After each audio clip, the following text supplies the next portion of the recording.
More death and destruction in Gaza as the death toll there passes 58,000. But could there still be a ceasefire? Hello, I'm Anand Naidu and this is The Heat.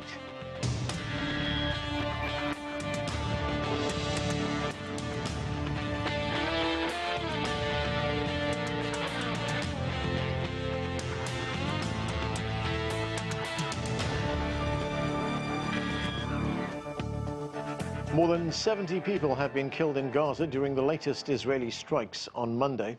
According to the Gaza Health Ministry, the Palestinian death toll from 21 months of conflict has now exceeded 58,000. Meanwhile, there have been talks towards a possible ceasefire, but the outlook is not promising. Later in the show, our panel will weigh in on the latest developments, but we begin with a look at the large number of Palestinian doctors and medics who've been killed in the conflict so far. I talked about that earlier with Mustafa Bouti. He is the president of the Palestinian Medical Relief Society, and he's also founder and leader of the Palestinian National Initiative. Dr. Barghouti, who is a medical doctor, joined me from Ramallah. Dr. Barghouti, thanks so much for joining us.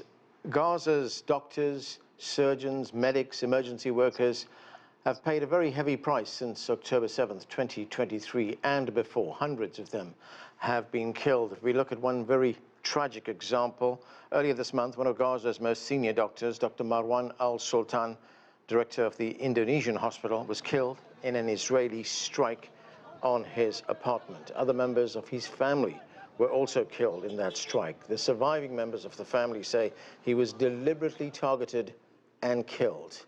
The Israelis often cite what they term collateral damage. But what do you believe happened? I believe Israel is conducting a terrible genocide in Gaza, attacking everybody without exception. Attacking children, attacking civilians, attacking old people, attacking women, and of course attacking health professionals in particular. Up till now, since Israeli attack on Gaza on October 8th, 23, we have lost 1,588 doctors, nurses, and other health professionals who were bombarded to death by the Israeli army. Many of them were killed in hospitals. Many were killed inside their clinics. Up till now, the Israeli army, according to the World Health Organization, Israel bombarded no less than 94% of all hospitals in Gaza. Most of the hospitals are out of function because Israel destroyed them completely, like the Indonesian hospitals that you've mentioned. 700 hospitals and medical centers and health clinics were also destroyed by the Israeli bombardment. What we are talking about here is a massive attack. Some of the most important doctors, like the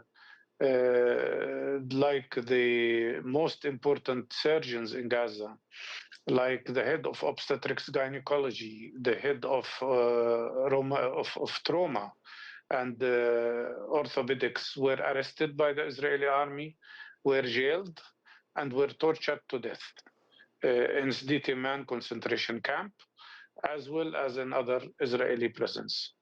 So what we talk about here is massive bombardment and massive intentional destruction of the whole health infrastructure in Gaza, depriving people from access to medical services. Right, you mentioned those numbers. There was a documentary that was made, and it was made available by Britain's Channel 4 television network. It's called Gaza, Doctors Under Attack, and it has explored why so many doctors have been killed. So let's watch just a bit of it. We've heard incidents where doctors have been hit while in their homes. Are these just accidents? So the Israeli army claims to use precise strikes in order to target identified either terrorists or terrorist infrastructure, and that it aims to minimize unintended casualties. And so whether it's because the Israeli army has deliberately chosen to assassinate those individuals, or because it doesn't care that it kills them and it considers them collateral damage, it has made a choice to kill them, whether it's collateral damage or whether it's assassination. Now, Dr. Barghouti, Israel says Hamas uses human shields and that the IDF, that's the Israel Defense Force, tries to mitigate harm to civilians. What is your response to that, and why are so many doctors dying? Because Israel has a fascist government, and it behaves as in a fascist manner. And they don't care about people's lives. This lie about each time somebody is killed and a civilian is killed, they claim that somebody from Hamas was hiding there. But that is such a big lie. What can justify the fact that 20,000 Palestinian children have already been killed by Israeli bombardment? What can justify the fact that people who are trying to get humanitarian aid from humanitarian aid centers allowed by the Israelis to be there are killed while they are trying to get humanitarian assistance, like happened today, every day? More than 860 people have been killed while they were trying to get humanitarian assistance, and more than 6,000 have been injured with live ammunitions. During the last very short period, Israel destroyed 22 water sources and killed so many people, mostly children, who were trying just to get some water. So this is a big lie. And what can justify, for instance, the fact that Dr. Ala Najjar, who was an obstetrician working in a hospital, had to lose 9 out of 10 of her children because of the bombardment of her house, and to lose her husband, who's another medical doctor as well? We have so many cases, so many stories that show very clearly that the killing is intentional. Even if it wasn't, if people were not targeted as medical people, all civilians are targeted in Gaza. And that's why you have these huge numbers of casualties. When you talk about 60,000 Palestinians killed so far, probably 70,000 if we count the 10,000 who are still under the rubble. And when you talk about more than 135,000 people injured, this is 10% of the population. How could anybody justify such a horrible thing? And when you see the way Israel bombards Gaza with 100,000 tons of explosives so far, which is no less than 5 times the amount of explosive power of the nuclear heads that were used against Hiroshima and Nagasaki, that tells you the story. 50 kilograms of explosives for each man, woman, and child in Gaza. This is nothing but a genocide, and it's a genocide that spares nobody, but also targets medical people who are trying to provide them with medical help and treatment of the injured. Right now, in addition to those medical personnel who have been killed, you cited one example of a doctor who'd been detained and who'd been tortured. How widespread is this, and why is this happening? Again, if you ask the Israelis, why are you arresting all these doctors and medical people, they claim that they have connection to Hamas, but they can claim that all the time. Like Dr. Abu Safiya, who was the director of a hospital that was destroyed, and they arrested him. He was communicating with them while they were occupying the hospital. Then they arrested him. And now we have just received the report that he was tortured in prison. The man lost 40 kilograms of his weight. He is in horrible health condition, and he's 52 years old. Dr. Abu Safiya is another example of how they treat medical doctors. In my opinion, there is an intentional effort to destroy any source of life in Gaza, trying to make Gaza unlivable. And now these new information about Israel trying to create a concentration camp in the south of Gaza to concentrate all the 2.1 million people in a very little area and then try to displace them out of Gaza, that explains what's happening. But they're in particular targeting two specific facilities: the educational facilities, including all universities that were smashed to the ground, and health and hospital facilities, because I think they don't want to leave anything that can alleviate the suffering of the people in Gaza. The World Health Organization also tells us that there have been more than 700 attacks on medical infrastructure in Gaza. That is since October 7th, 2023. And of course, there have been attacks on infrastructure in Gaza before that as well. Now, if you combine that with the huge loss of doctors, of medical personnel, the years of training, of expertise that has been lost, some are referring to this as medicide. What is the long-term impact on the provision of medical services in Gaza? There is a long-term and short-term impact. Long-term, of course, Gaza will need many years to rehabilitate itself and to reconstruct of whatever was destroyed. But the most important thing, we will need years to rebuild the human power, the human resources that we have lost. But in addition to that, you have to take into consideration that this is a combination of 3 war crimes at the same time. The war crime of genocide, the war crime of collective punishment, including starvation, and the war crime of ethnic cleansing. And as a matter of fact, it's not just killing and destroying health facilities. It's also creating what I can call a biological warfare, because by depriving people from clean water, and imagine for more than 130 days now, they are depriving Gaza from vaccination for children. Israel is pushing towards outbreaks of infections. We've had severe cases of meningitis already. We had our medical teams have recorded already 112,000 cases of infectious hepatitis. So in a way, Israel is using also biological warfare. And add to that, the chemical warfare, because many of these 100,000 tons of explosives that were thrown on Gaza will leave terrible impact on the soil and on the underground water, and it will have a very long-term effect, including a very sharp increase in the cases of cancer, since much of these bombs that were thrown used depleted uranium.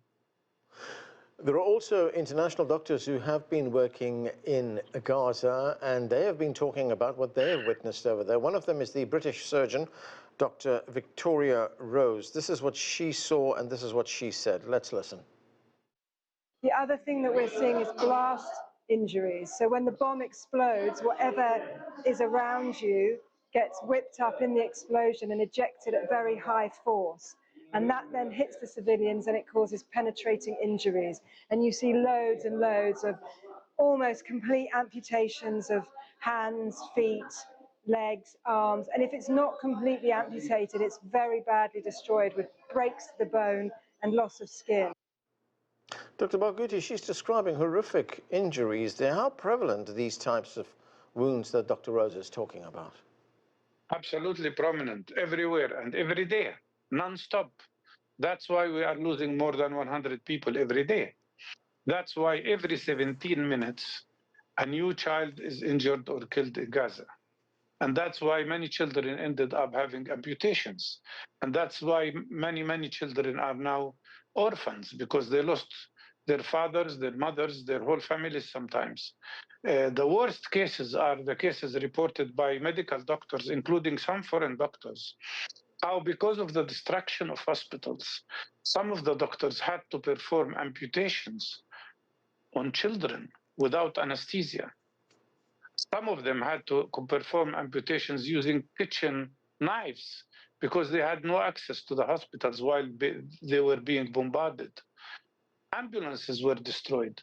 Medical doctors were killed, but also professionals who ran ambulances were also destroyed. And there were so many cases of intentional Israeli bombardment of ambulances that were trying to reach the people who are injured.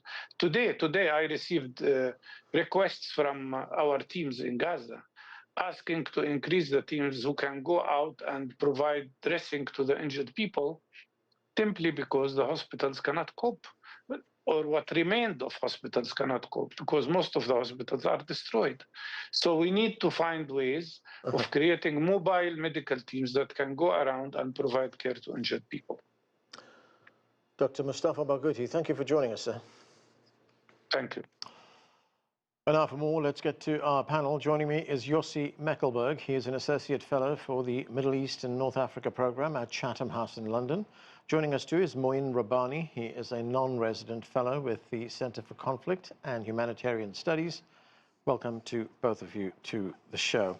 Yossi Mekelberg, we just heard some very strident, strong criticism there from Dr. Mustafa Bouti in the occupied West Bank that Israel is attacking everyone, including medical staff and personnel. It's resulted in the deaths of up to 1,500 medical personnel since October 23rd, 2023. What is Israel's response to these accusations? Good evening. First of all, no one need to convince anyone anymore that the situation in Gaza is horrific. It's unacceptable that the 21st century, a population of 2.1 million would be under such attack for such a long time. And this is regardless, and as horrific itself was October 7, what's happened in the 21 months since then. Nothing can justify it. And what we hear from Mustafa Bouti about the conditions in Gaza, this should have stopped long time ago with a ceasefire. And the condition in the hospital, the medical, all the humanitarian aid, the starvation and the rest is just unacceptable and should stop.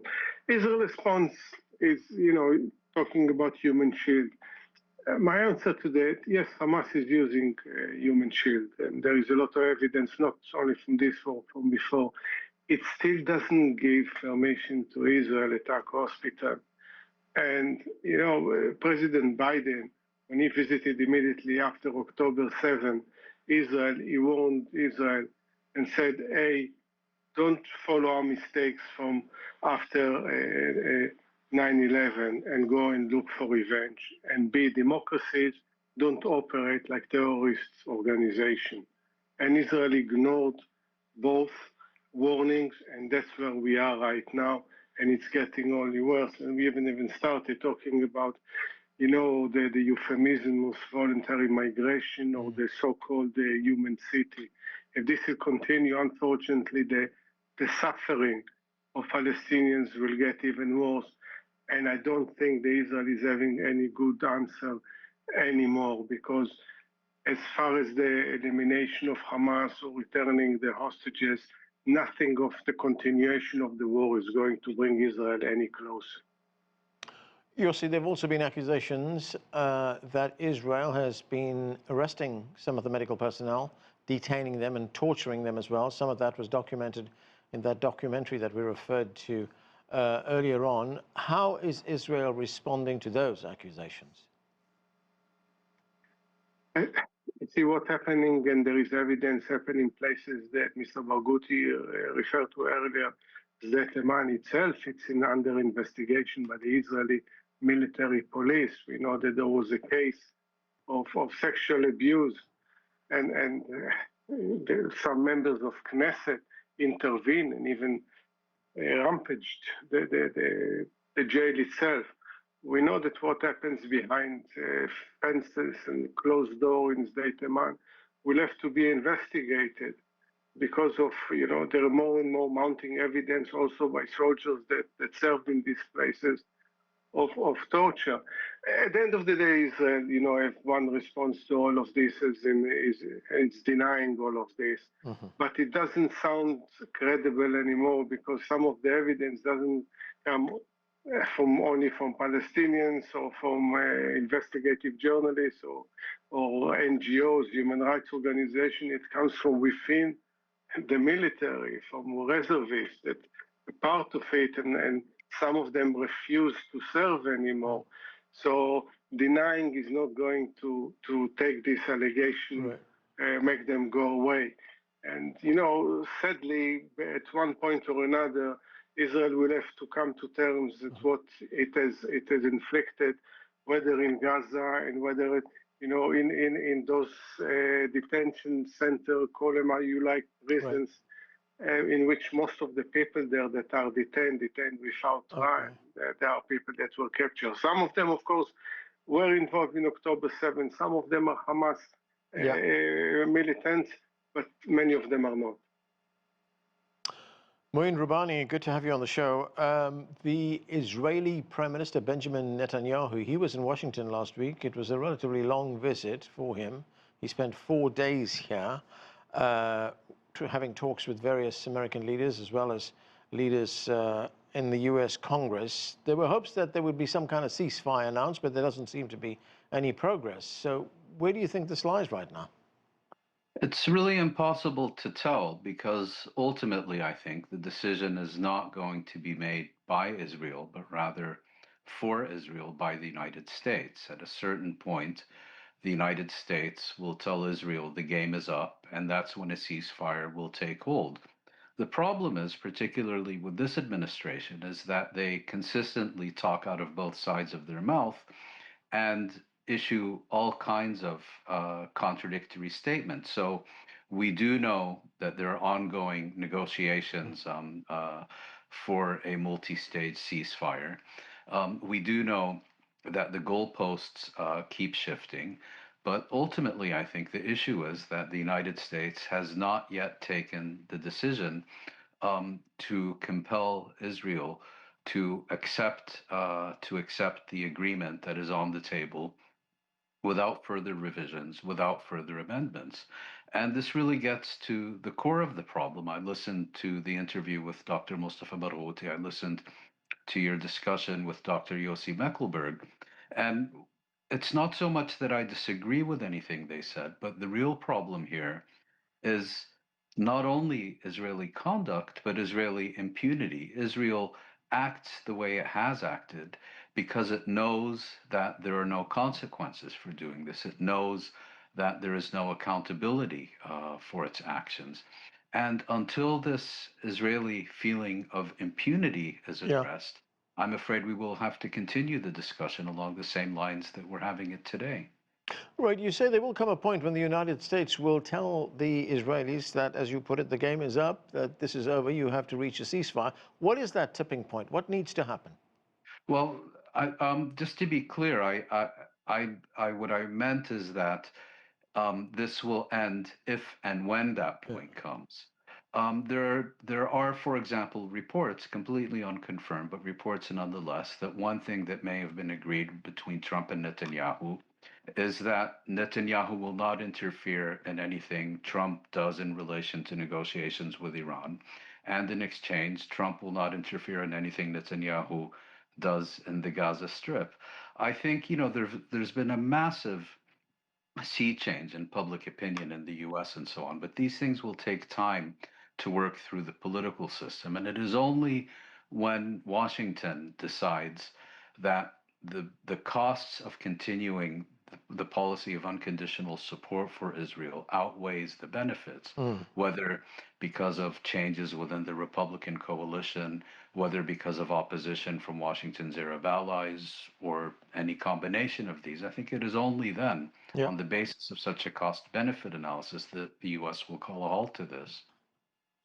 Yossi Mekelberg, there have also been developments domestically inside Israel. The corruption trial of Prime Minister Netanyahu resumed in Israel on Monday. And then we also saw another big rally in Tel Aviv over the weekend with people calling for a ceasefire, also calling for the return of those remaining hostages still being held in Gaza. How much pressure is Benjamin Netanyahu facing in Israel right now? And when you look at these demonstrations, how would that affect his actions and what he does about Gaza? Yeah, if I may add, tonight also the pressure is mounting on Netanyahu because two ultra-Orthodox party announced that they are leaving the coalition, and this has to do with actually drafting the military ultra-Orthodox youth, which has also to do with the war in Gaza and the need for more soldiers. I think the pressure on Netanyahu and always the link between his corruption trial and the need to continue the war because he relies on the ultra-right, create a disastrous situation, obviously for the people of Gaza, but also for Israel itself. Most Israelis are consistent for a very long time. Their preference is seeing the hostages back rather than continuing the war. Netanyahu created an illusion that military pressure would bring the hostages back. In reality, if it brings them back more and more, unfortunately, in coffins, and even this is not guaranteed. And we saw that many hostages either became worse and worse. Their conditions are horrific under Hamas. So Hamas is responsibility to them, but also some of them were killed. So Netanyahu caves in to the ultra-right at the expense of more than 70% of what Israeli want. Right. But I would argue that not enough people are actually taking to the streets to make their voice count. They say it in opinion polls. But even what happened tonight makes the coalition right now shaky. Yeah. And beyond that, I think that Netanyahu is the way we saw him also in Washington enter into election mood and mode. And I think somewhere in the next few months we'll see election. He feels that after the war with Iran, his position is better. He feels that he has the backing of Trump, and if he has any chance to win another election, it will happen in the next few months. Right. Mouin, Rabbani, I've just got a few minutes left. I want to talk about the Israeli government proposal to set up what it calls humanitarian cities in southern Gaza over the ruins of the city of Rafah. I mean, that has been criticized even by some Israeli politicians. It's been called concentration camps. What's going on here? Why are they doing this? Well, interestingly, it's also now being openly criticized and characterized as a war crime by lawyers who defended Israel before the International Court of Justice when it was accused of violating the Genocide Convention by South Africa.